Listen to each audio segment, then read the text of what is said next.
Hello and welcome back to this Trails in the Sky third chapter Let's Play with me, jrpg. In the last episode we did this startle which led to an arena minigame, which we can show you here.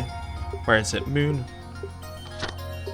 It wasn't moon, it was sun, was it not? Sun 3, which is the arena. As you can see, we defeated the arena on normal mode, but we need to go back and do the hard mode once we get the chance to, once we get that door. But today we're going to aim to talk to Star Door 4, because bring me the man who talks with his fists.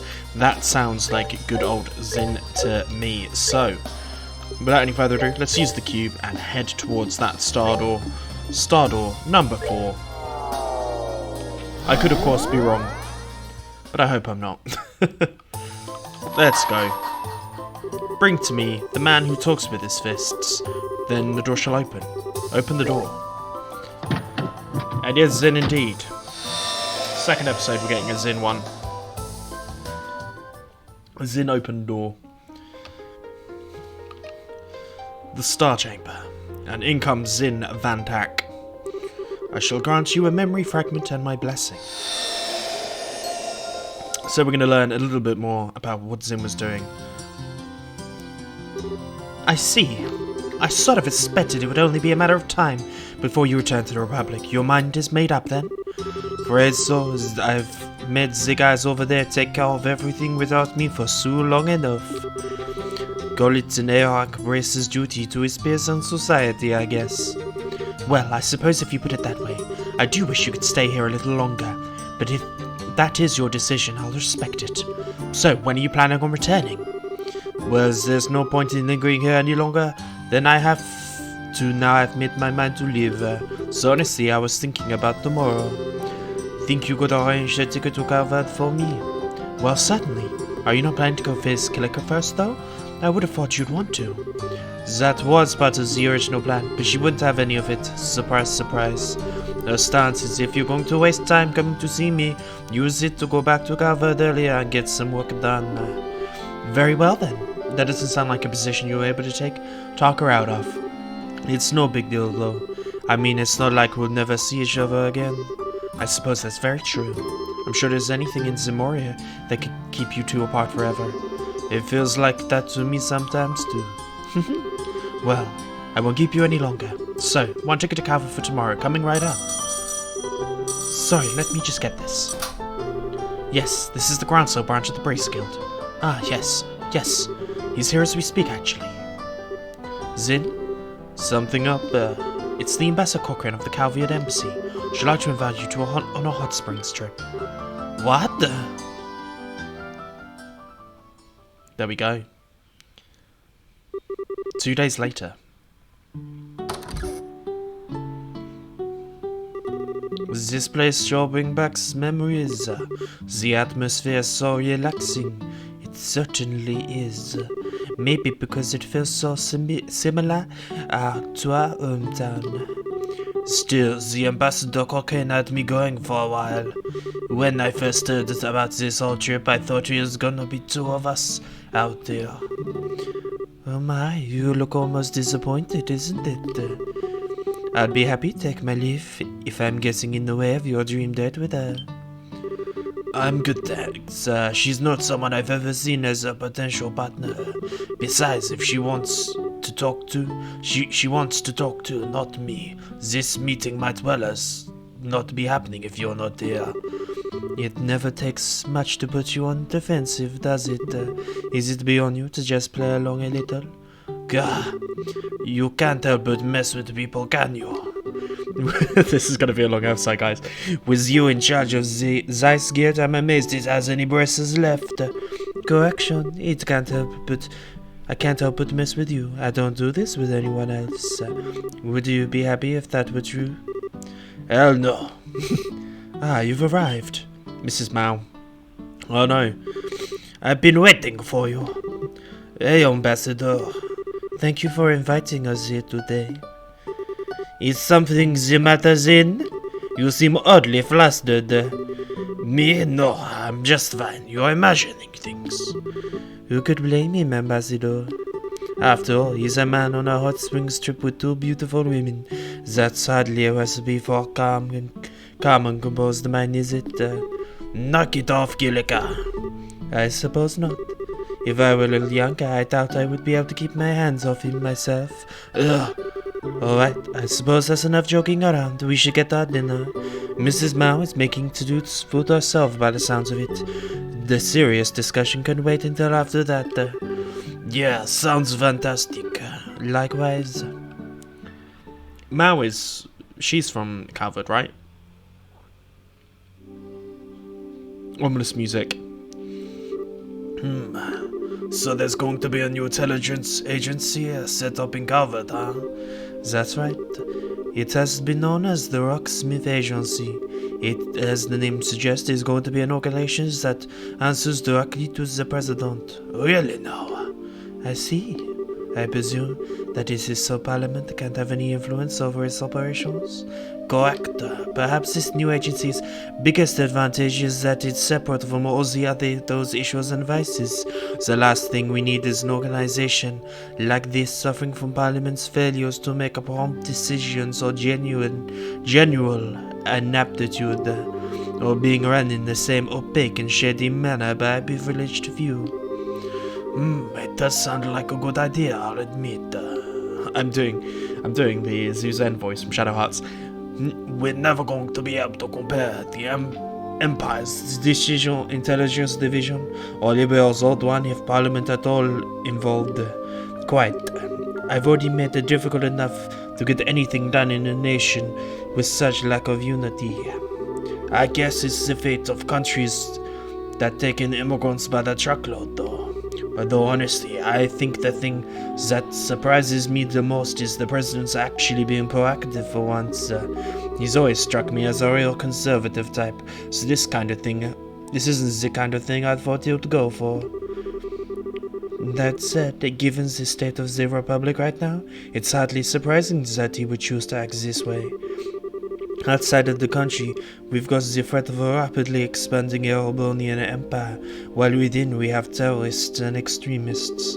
And yet, to make matters worse, we have the enigmatic society on the loose. Evidently, something has to be done. I think he knows that as well as anyone. Indeed, in times ahead of us, we're going to need to be able to respond flexibly to a variety of new and unforeseen threats. Alright, I think my introduction to the matter has gone on long enough. It's about time I get to the point. Oh yeah, you've got something you need to specifically talk to Kilika about, right? So what position in the agency are you here to offer me? What? I love a sharp mind, Kilika. Your instincts are, of course, they're dead on. We think your talents would make perfectly suited to join in the agency, and they're eager for you to be a part of it. That's why you'll be opposed to the position of Division Chief should you decide to join. And that's something President Rocksmith has proposed himself. Wow. Then what led to you being the one to bring this to Kilika anyway? A fair question, I suppose. Ordinarily, this would be a scout's work. But I've known the President on a personal level for quite some time now. So he took it upon himself to ask me to come to you personally. That makes sense. Then what's his reason for wanting me? Surely you know that without asking, or do you want to hear it said anyway? Naturally, your masterclass Taio skills are one reason you are being selected by the President. But above all, he wants you for the exceptional analytical and information handling abilities you've shown in your position in the guild. They are just what the new agency is going to require if it is to succeed. Well, I can't say this doesn't make sense to me. I'm more dumbfounded that you'd attempt to steal a capable member of the guild right in front of an active racer like this. That takes some nerve. Well, I do think rather highly of you. I thought you'd be able to meditate without letting such trivial matters cloud your judgment. Still, what do you think, Kilika? I'm not asking for an answer immediately, but I would like to know what's going through your mind. Well, it certainly is an interesting proposal. At the same time, I'm not sure I have any reason to accept it. But you have no reason to refuse it either. Am I right? Well, it is rare to find it difficult to make quick judgments, but there is a decision to make. I can't very well fault you. I won't rush you. Take the night to think long and hard about it. Drinking a tea. It was so that you could use that I booked a room here for tonight. I'll ask for your answer again tomorrow. I'm looking forward to hearing it, of course. Oh, and one more thing before I depart. If you ask me, remaining in your position as a simple guild receptionist isn't just going to let you use your abilities to their fullest. A pleasant night to you both. Interesting. Killiker as the head of the new agency in Calvard. Well, you're out rather fast. Have you finished in the bath already? Fast? Seriously? I was in there for an hour. Oh. Man, it's not so often I see you looking this deep in thought there. I suppose you don't. I feel like I'm one step away from making a decision, but just need one last push to take it. Alright. Still, being here with you like this really takes me back. Hard to believe it's been 6 years now since Master Ayuka's passing. It sounds like you went on a hell of a journey between then and joining the guild too. You could say that. Going on a journey makes it sound like something I did deliberately, though in reality it wasn't quite as organized as that. I simply drifted from place to place before ending up being drawn to one point where I settled. Much in the way a leaf fell from a tree and ends up floating downriver. Were you able to find that answer you mentioned a while back? No, I still haven't. Still, I do feel as though I found a conclusion of sorts. What's that supposed to mean? Says in. Why do you think I chose to take on a non-combat position like guild receptionist to begin with? Because you didn't want to follow the same path as idiots like me and Walter? I wouldn't follow us either if I were in your shoes. Not quite, although I'm not going to deny that the two of you are idiots. Hey, that was the one bit I did want you to deny. I wanted to find the meaning of the living fist ideology my father advocated. I still believe that being able to better oneself through combat, while your opponent does the same, is a good thing in of itself. As a warrior, I'll choose the ideal way. Still, I couldn't help but wonder why ideology had to be based around the premise of fighting. I certainly understand the significance of living and dying as a warrior. I can also understand how one who lived that way would have no regrets when the time to pass away came. Nothing changed within me in regards since the days we trained together. Yet father dead and Walter gone, I couldn't help but wonder whether there was some way to make use of the living fist without having to fight. That was then I started roaming the continent in search of one. And as I roamed, I found myself face to face with countless conflicts, acts of violence, and I felt powerless every time I did there. That's how I came to encounter Liberl's guild. They arrived to quell one of the conflicts. Something about their ideology, putting the safety of civilians over everything else, made me feel that perhaps working under them may give me my answer. So it's that what led me to start working for the guild. But even then, I wasn't able to run away from fighting completely. The nature of humanity means that as long as we exist, conflict will never cease. Instead, what is important is not blindly preaching idealism, but preaching ideals while keeping a firm eye on the reality of how to quell conflict. Master Ayuka's words have never left me. Nor have they left me. But all the same, I've been looking away from the reality all this time. Come now. You know full well that's not true, actually true. When he says reality, he says fighting is a be-all, end-all of quelling conflict. It's not, sorry. That's not what I'm trying to say. All the years, I've been trying to walk on my own 2 feet, not at all. I've been trying to find a new way to live by Father's living fist ideology as an excuse to stand still, all while indulging myself in a comfortable environment the guild gave me. In that sense, I must be the biggest failure of Father's students. I might not agree with the path Walter took, but he, like you, had chosen his own path and started walking forward along it. You two have been facing up to the living fist ideal of others and slowly reaching your own conclusions. In your own ways, you've been able to face up to reality, and I haven't. I've been standing still the whole time. The biggest load of crock I've ever heard. You've been walking forward just like we have. In what way? It's just the path you've been walking has been one for others rather than yourself. The river you think you've been helplessly drifting through, you've actually been building a bridge so others can cross behind you.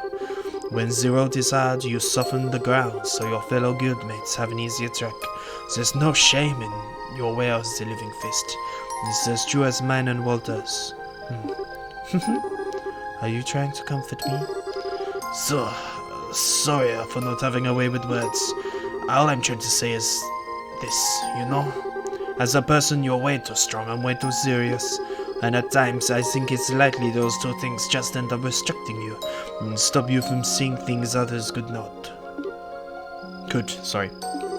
So just try and relax a little, alright? Just a little. If you do, I'll bet you'll start seeing things you couldn't before. Says in. What is it? Would you be happy if I returned to Calvard? What brought that on? It doesn't matter, just answer the question. Okay, if I had to pick, I'd rather you be back home. Why do you ask? No reason. I've decided I'm going to accept the president's proposal. What? Just because of what I said? Don't misunderstand me. All I wanted was some kind of reason to bring this journey to an end, as well as a place to make better use of my skills. Interesting. Interesting indeed.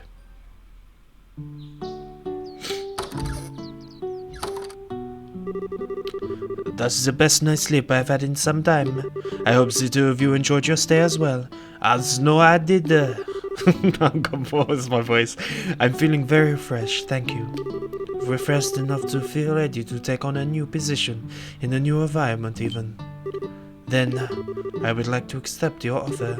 However, I have one condition for doing so. Okay, name it. I am willing to join the President's new agency. I am not willing to stop living in line with my own beliefs. As such, I should end up feeling the slightest doubt about how the agency itself is being run. I will do everything in my power to correct it from inside by using any means at my disposal. If he wants my membership after hearing as much, please tell him I accept his offer. That won't be a problem at all. I think he may be well encouraging you to take the reins. I believe he chose you, expecting you to fulfill the role, should it be deemed necessary.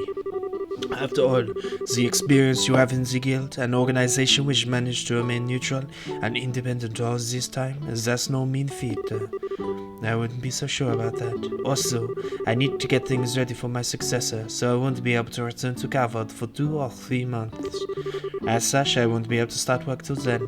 So that's perfectly understandable. Well, I look forward to meeting you again in the Republic, likewise.